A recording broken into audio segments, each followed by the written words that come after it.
Good morning and happy Tuesday. All right, it's been quite a day. Welcome, welcome.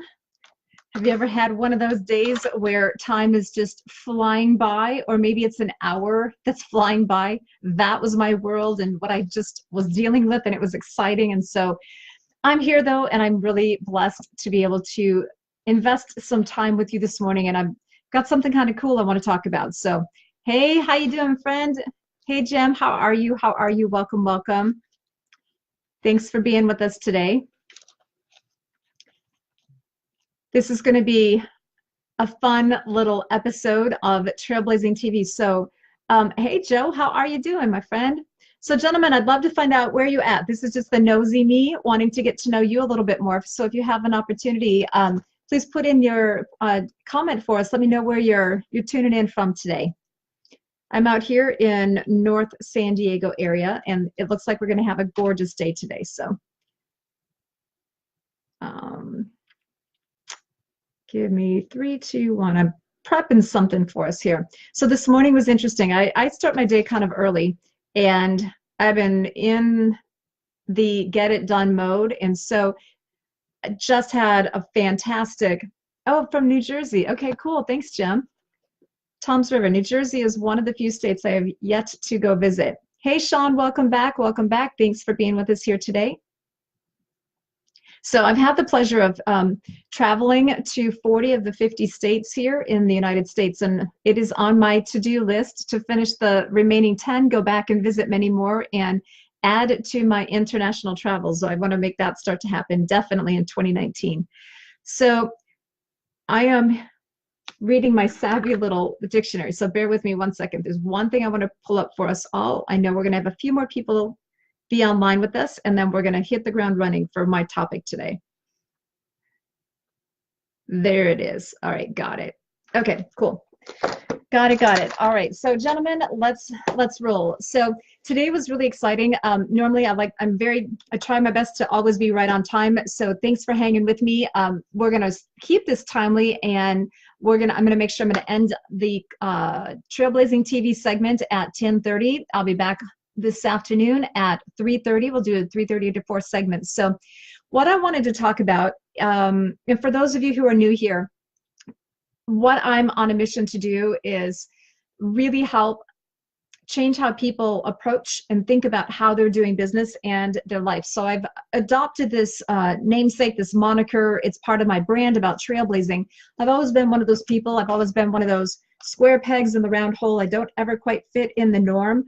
And that's okay, because what I typically am doing is cutting through the thick of the brush and opening up a pathway. And in many places, it's in perspectives, thoughts, processes, ways of learning, or doing something that really hasn't been the norm before.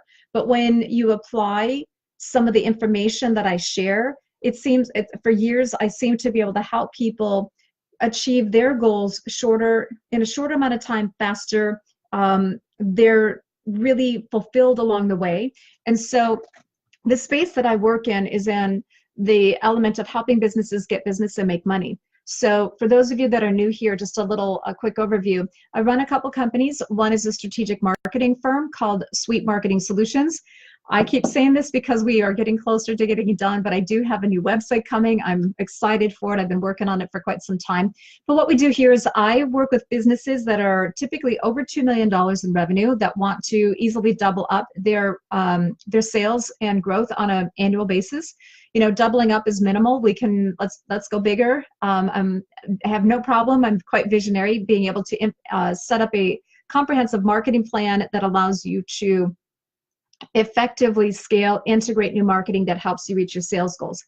And then on the other side, for businesses that are on their way up, you've launched, regardless of how long you've been in business, if, you know, my clients have a desire to become a 7-figure business, there are things along the way that over my years of doing marketing for companies, I've found that businesses under $1 million really benefit from understanding how to restructure some of the ways that they approach business so that when we turn on the marketing, that it is strong and solid.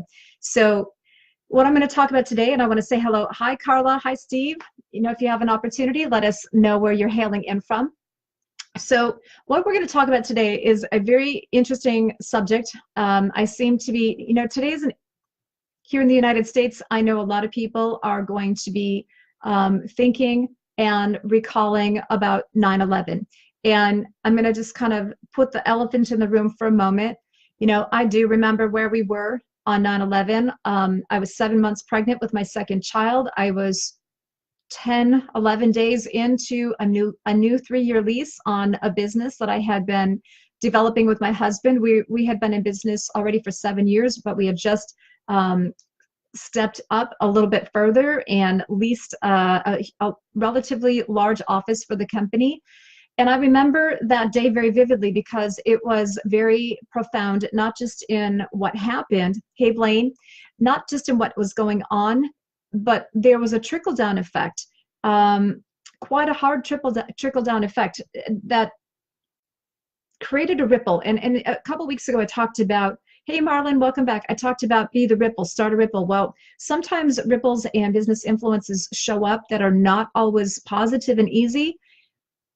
But from my perspective, because I'm visionary, I'm very optimistic. Even in the depths of despair, I tend to find a lot of strength within, and it's that trailblazer, it's that overcomer. So when 9/11 happened, it was the craziest thing, not only of what was going on, but then the trickle-down effect in our business. We had a carpet cleaning business. It wasn't a sexy business. It was a substantive business. It was very valued. We had a very, very solid client base, but it was very interesting that the actions and the activities that were happening in New York affected our little carpet cleaning business out here in Southern California for quite a long time. So I although I'm not going to spend all of my time with you today talking about that. Thanks, Steve. What I want to talk about, though, there is a little bit of a tie-in because it's about perspective. And what I put up as our title today is about the perseverance of principles. So let me be really clear with who I am and what I'm about ready to talk about. Because first of all, I do not like politics. I don't like debate. We'll put it that way. I've never been a first responder to debate. I'm very confident and capable of having sensitive, delicate conversations, but my goal is to come up with a positive outcome, a positive solution. So what I'm saying is, what I'm about to talk about is not politically charged in any way. It's also not about a person's spiritual perspective. I've been very clear before. My spiritual perspective is that I'm very biblical. I left the infrastructure of a religion for more of a personal relationship. And I've invested many years of learning how to study biblical principles by going back and learning culture, customs, language, what was happening back in our earlier years, understanding the precepts and principles that were being taught. And then I've learned how to implement them into today's living. And I do not claim to be perfect. I come with problems. I come with, my background is not perfect, pure and clean. I'm a human, right? So why am I talking about this? Because what I wanted to get into today, when I put a lot of thought into what is it that I need to share, when the subject of the perseverance of principles came up, I knew that it could get a little heated for some people. So I'm just sharing that is not my intention here. I just want to share perspective. Hi, Tally. Thanks for joining us. I just want to share perspective, and my hope here is that we can, if you like what I'm talking about, I'd love to engage in a positive dialogue, because on a bigger level, part of who I am and what I am doing, I'm sitting on a platform for a new school system for children between the ages of kindergarten through 12th grade. This is a massive undertaking. When the inspiration, the divine design, if you will, the revelation, however you want to call it, it came out of a lot of prayer, a lot of tears about what is my crazy life all about? Why am I running these businesses? Why have I gone through all these challenges? Why? Because my thought about me was I'm supposed to be on stage doing music. And then I had all these crazy, crazy, crazy life redirects. And in the middle is my purpose. So the purpose was revealed to me about these schools.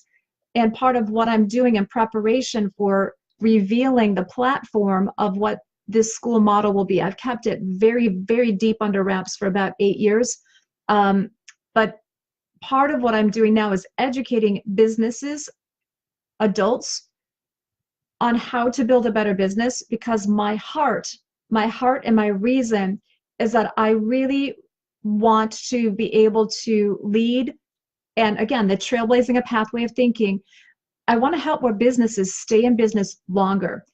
Having run the marketing firm for so long and seeing the complications, hearing the stories, feeling the challenges, and helping my clients do the best I could with what they had to work with, revenue-wise, mindset-wise, to help them stay in business, there's a lot of motivation of my why that sits in my 20, 30 years of helping people in that space. So when I talk about preservation of principles, there are some people I know that through some of the leadership work that I've been doing, I've been in an area of leadership since I was young, but out here in San Diego, I've recently just kind of transitioned part of a leadership role. And I know that there are certain people that they don't like my principles. They don't like the morals that I stand for. I also know that I have a little bit of your reputation in certain circles and I'm gonna use the nice words that have been spoken to my face in front of me. I have not heard all the private words behind closed doors, but I'm sure we can figure out what it would be. But the nice words are, Debra's hard as nails. She's really tough. She's really stubborn. One of my best friends told me, Deborah, once, she goes, oh, you're a softie. Once I got done being afraid of you because of your principles, she goes, you're a breeze. Okay, so principles, what am I talking about? And why does this relate to business? So again, I'm not the moral police here, but when we're talking about principles, let me read to you the dictionary. This is why I wanted to pull this up. The dictionary definition of principle is a basic truth, law, or assumption. It's a rule or standard of personal conduct. It does deal with moral or ethical standards or judgments. It goes on to say a fixed or predetermined rule or policy, a rule or law concerning the functioning of natural phenomena or mechanical process, and a basic source. So when we're talking about principle, what I am digging into and leaning into here is about a rule or standard of personal conduct. So I just want to pose a question, and I'm genuinely curious, okay? So I'm doing a little research right now because it's tying into something that I'm working on for the school model, both for adults and children. So I'm curious to find out from you all here, when's the last time you turned down a client or a job because of a moral decision? Not because you couldn't do the job, not because you weren't too busy, but because of a moral decision. You were preserving your principles of truth. I'm actually asking, so if you have a second and you're willing to share, I'd love to have you share for just a moment. Put something in chat. Hi, Mary. It's nice to see you here. Welcome, welcome. Oh, hi, Patty. Welcome, welcome too. Hi, nice to see you. So I may have just posed a really big question, and if you're not comfortable sharing publicly, that's okay. I'd love to, maybe you could chat with me behind the scenes. So why am I talking about preserving principles, preservation of principles? So I'm going to keep this in the scope of business. Sometimes when you're leading your business, it is not an easy decision to turn down a job. And you've probably heard, just, if you're having a difficult client, or maybe you've taken on a client. Sometimes I know when businesses start out, we'll grab anybody that we can because we need to make some money, right? And I work with the businesses that are often younger or sometimes even seasoned. That mindset, I'll take anybody from my client. I understand the reasoning. They want to get cash flow. Hey, Robert, they want to get cash flow, but those situations, if there is a value misalignment, can actually cause a lot of conflict within the business. And it causes a lot of strife. It causes a lot of turmoil. And a lot of times businesses are not even aware that what they're dealing with, it's not a bad customer, it's not a bad employee, it's not a bad situation. It is a value misalignment. There are principles. You as a business owner, hey Robert, you as a business owner, business professional, you have your ethics, you have your values, the things that you feel are important to you, and so does everybody else. And so in an ideal situation in your business, you get to that place where you know your values, and it's not just you as the head of your company, but there are, how do you bring the world together of your individual values so that the business in and of itself has its values, its core principles? And this is different, my friend, this is different than just having a mission. This is different from having a personal vision, a vision statement. Your vision statement is very kind of internal for you. The mission is why your company exists. Your mission statement can reflect your morals and the values of the company, but your entity, if you are striving to achieve a business that has life entity of its own, so it can function with or without you, the company itself needs to have values or principles of how you do things. And I guess I am going to get on a soapbox for just a little bit. And maybe the reason this is coming up is that it seems like over and over the prevalence of companies, some small, definitely you see it in larger companies, where there seems to be lack of preservation of principles, even from within divisions of a company. And that causes just unnecessary conflict. So Mary just shared with us. Hi, Elizabeth. Welcome, welcome. So Mary shares, my first high-paying client was not the right fit for me. It took Mary more than 1 month to get herself to admit the truth. She knew she could play on and let her pay you, but she was not going to get the results. That's, you know what? Congratulations for recognizing that. And I'm assuming then that you have stepped away.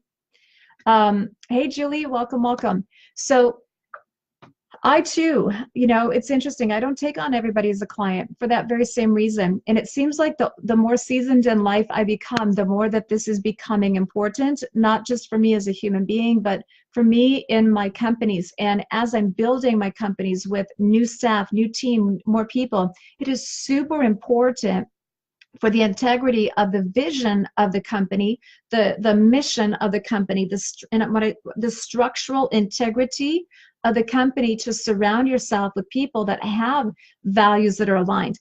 And this is super important too, that not only as you're choosing those people that you surround yourself with, that you work with day to day, but even the people that you're here with on social media and your clients. Because when everybody can get all in that one alignment of that same accord, wow, we can do amazing things together.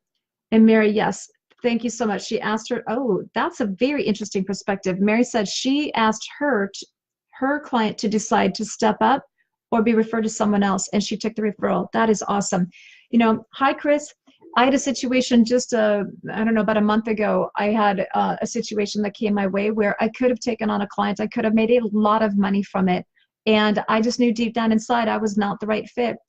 I honored elements along the way, but I was preserving the principles of me and my company. And also I just knew that if I would have taken that client on, it would not have been good for that client either, just because there was a conflict of certain morals that were never going to align.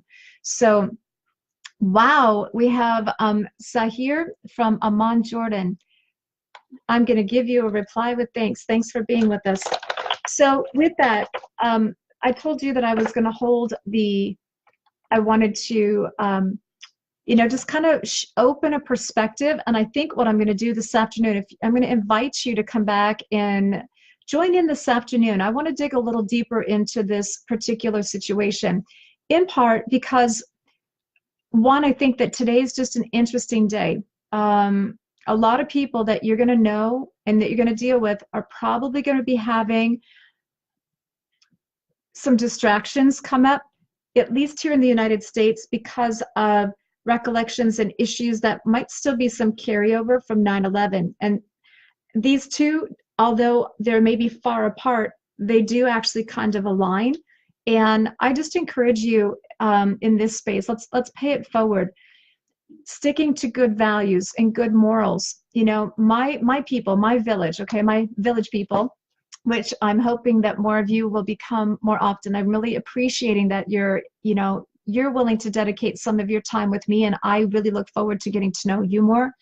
But because you keep showing up, we probably have a lot of principles that are similar. So with that, let's wrap up this morning segment. Just reflect upon, what principles are you preserving in your life and in your business? What are absolutes? You know, because when you start to look into the study of values and morals and principles, there's a plethora of values that may be important, but usually you can narrow them down to a few.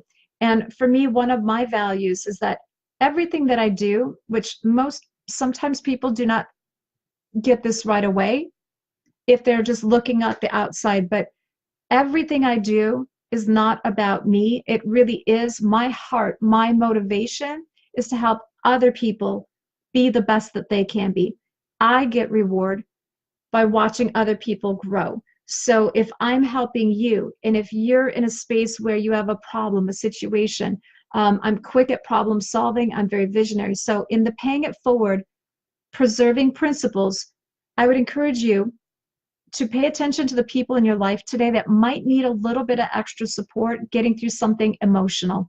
There's a lot of subconscious things that could still be tied to what people are feeling today that took place, 9/11 many years ago.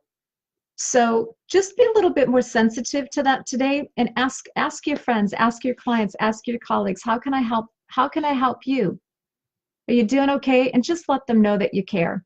So with that, I care about you. Thanks so much for being with me. I'm going to be back on at 3:30 today. We'll talk a little bit more about how how preserving principles has an impact in the profits and the marketing of your business, as well as it does for you as being an amazing human being. So with that, remember, live in your power, live in your peace. Know that I love you, and thank you for your time. Okay, bye-bye.